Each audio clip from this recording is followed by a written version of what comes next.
Good morning, students. Myself Manish Sare. I am a lecturer in Mechanical Engineering Department of Government Polytechnic College, Hanumangarh. आप सभी का E207 power system first के topic solar energy की video lecture series में स्वागत है। आज की वीडियो लेक्चर सीरीज का जो टॉपिक रहेगा वो रहेगा एब्जॉर्बिंग मटेरियल, ट्रांसपेरेंट मटेरियल और इंसुलेटिंग मटेरियल। किसी भी सोलर डिवाइस में जब हम एब्जॉर्बिंग मटेरियल, ट्रांसपेरेंट मटेरियल और इंसुलेटिंग मटेरियल का यूज़ करते हैं तो इनकी क्या क्या डिफरेंट प्रॉपर्टीज़ होती है, इसको डिस्कशन करेंगे। तो सबसे पहले हम कुछ बेसिक देखते हैं। मान लीजिए कि यहाँ पर कोई सोलर डिवाइस है और ये एक ट्रांसपेरेंट प्लेट है और यहाँ पर एब्जॉर्बिंग प्लेट लगी हुई है जो सोलर रेडिएशन को एब्जॉर्ब करती है, और ये साइड की वॉल्स है और ये बॉटम की लेयर है और ये साइड वॉल है। यहाँ पर हम इंसुलेटिंग मटेरियल लगाएंगे ताकि कंडक्शन और कन्वेक्शन लॉस कम से कम हो सके। मान लीजिए सोलर एनर्जी इसके ऊपर रेडिएशन इसके ऊपर स्ट्राइक करती है तो कुछ रेडिएशन यहाँ से बाहर इन्वायरमेंट में चली जाती है स्ट्राइक करने के बाद, और कुछ रेडिएशन इसको ट्रांसमिट करते हुए इस डिवाइस के अंदर जाती है। अब इस ट्रांसपेरेंट मटेरियल की अच्छी गुड प्रॉपर्टीज़ क्या होगी कि ये ज़्यादा से ज़्यादा सोलर रेडिएशन को, आप सभी को पता है कि जब सन से रेज निकलती है उसकी एनर्जी हाई होती है और वेवलेंथ शॉर्ट होती है, तो ज़्यादा से ज़्यादा शॉर्टर वेवलेंथ को ये प्लेट ट्रांसमिट कर सके। और यदि अब्जॉर्बिंग प्लेट, हम ये मानते हैं कि अब्जॉर्बिंग प्लेट जितनी भी सोलर एनर्जी है, रेडिएशन उसको अब्जॉर्ब कर लेती है, पर यदि उसके द्वारा भी यदि कोई रेडिएशन वापस से ऊपर की तरफ भेजी जाती है तो ये ट्रांसपेरेंट मटेरियल उस सोलर लॉन्गर वेवलेंथ की रेडिएशन को ब्लॉक कर दें।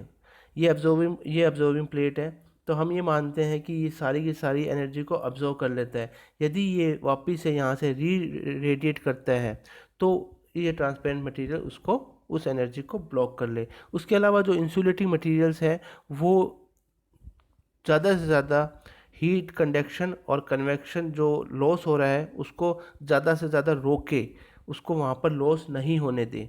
तो हम वन बाय वन सभी को देखते हैं।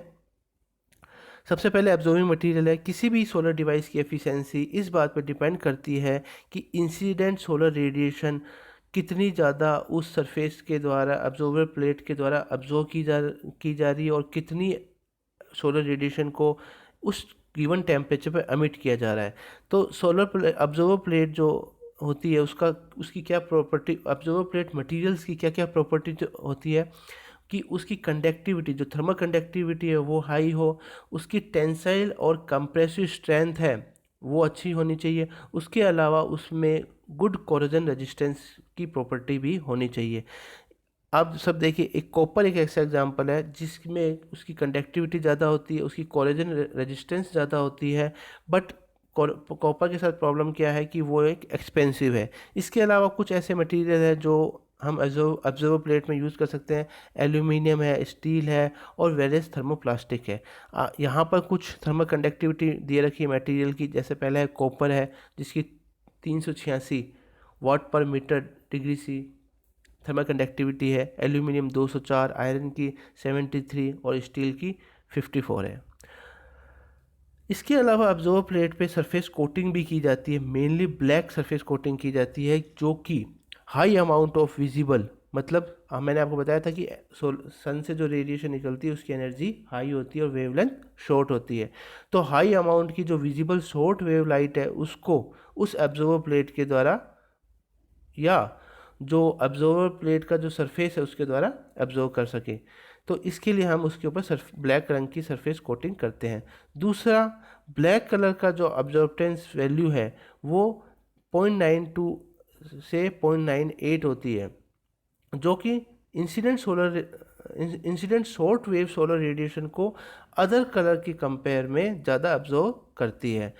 इसलिए एब्जॉर्व प्लेट कोटिंग में ब्लैक कलर को प्राथमिकता दी जाती है, और ये जो आउटगोइंग रेडिएशन है उसका ट्रांसमिशन भी मिनिमाइज करती है। यहाँ पर कुछ डिफरेंट डिफरेंट कलर की एब्जॉर्बेंस वैल्यू दे रखी है। वो ये है वाइट जो कलर होता है उसकी जो एब्जॉर्बिंग वैल्यू होती है वो है 0.07। इस प्रकार आप ग्रीन पेंट का दे सकते हैं 0.50 ऐसे और ब्लैक कलर का सबसे ज़्यादा होता है 0.98। इसके बाद हम देखते हैं ट्रांसपेरेंट मटेरियल का। जो सन की रेज है, जब ये यहाँ मैंने आपको बताया था कि ये ट्रांसपेरेंट प्लेट है, इसके ऊपर स्ट्राइक करती है तो इस प्लेट का जो मटेरियल है, ट्रांसपेरेंट मटेरियल है, उसमें क्या अच्छी प्रॉपर्टीज होनी चाहिए कि जितनी भी सोलर रेडिएशन आई है उसको सभी को ट्रांसमिट कर दे। और यदि यहाँ पर ऑब्जर्वर प्लेट है वो कोई सन को रेडिएशन को री रेडिएट करता है तो उस लॉन्गर वेवलेंथ को इस ट्रांसपेरेंट प्लेट के द्वारा ब्लॉक कर दिया जाए। The transparent plate should shield the observer plate from direct exposure to weathering. Transparent plate का एक और काम होता है कि ये ऑब्जर्वर प्लेट को एनवायरनमेंट से डायरेक्ट कांटेक्ट में आने से प्रोटेक्ट करता है।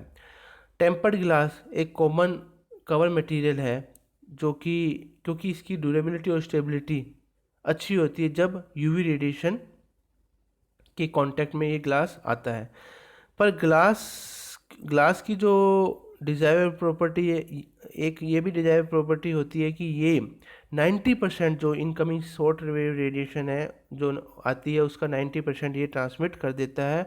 और लॉन्ग वेवलेंथ रेडिएशन यदि कोई ऑब्जर्वर प्लेट के द्वारा एमिट की जा रही है तो उसको ब्लॉक कर देता है।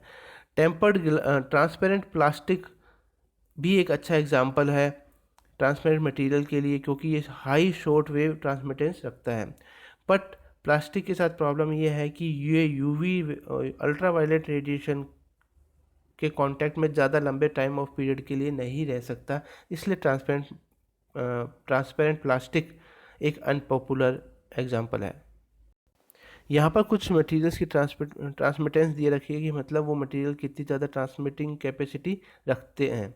जैसे क्रिस्टल ग्लास है उसकी ट्रांसमिटेंस सबसे ज़्यादा होती है 0.91। उसके अलावा फिर पॉलीकार्बोनेट 0.84, पॉलीएमाइड 0.80। अब हम देखते हैं इंसुलेटिंग मटेरियल के बारे में।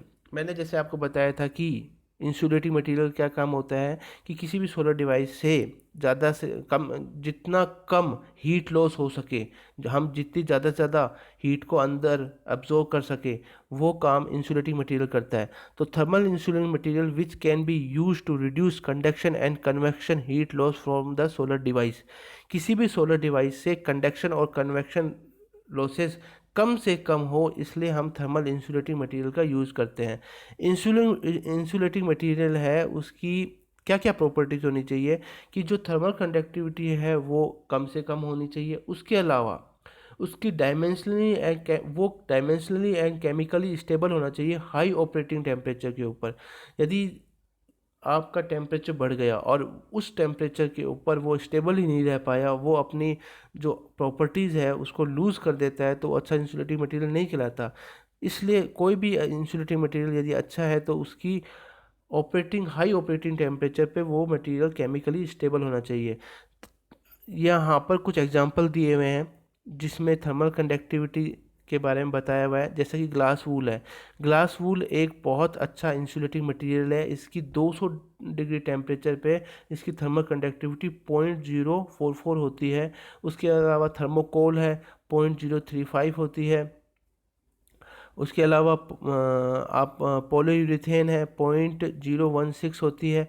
ये डिफरेंट एग्जाम्पल है जिसमें आपको इंसुलेटरी मटेरियल की थर्मल कंडक्टिविटी के बारे में बताया गया है। इसके बाद हम सोलर एनर्जी के कुछ एप्लीकेशन के बारे में देखेंगे कि सोलर एनर्जी की क्या क्या एप्लीकेशन है। इसके अंदर हम ये देखेंगे कि किसी भी बिल्डिंग को हीट किया जाता है तो उसके लिए एक्टिव सोलर सिस्टम और पैसिव सोलर सिस्टम क्या है उसको हम डिस्कशन करेंगे। सोलर स्टील, सोलर कुकर और सोलर ड्रायर, ये तीन आपके सिलेबस में सोलर डिवाइस है जिसको हम डिटेल में स्टडी करेंगे 1 बाय 1। इन सभी टॉपिक्स जो बचे हुए टॉपिक्स हैं इनको हम आने वाली वीडियो लेक्चर सीरीज़ में 1 बाय 1 देखेंगे। तो आज की वीडियो लेक्चर सीरीज़ के लिए इतना ही। धन्यवाद।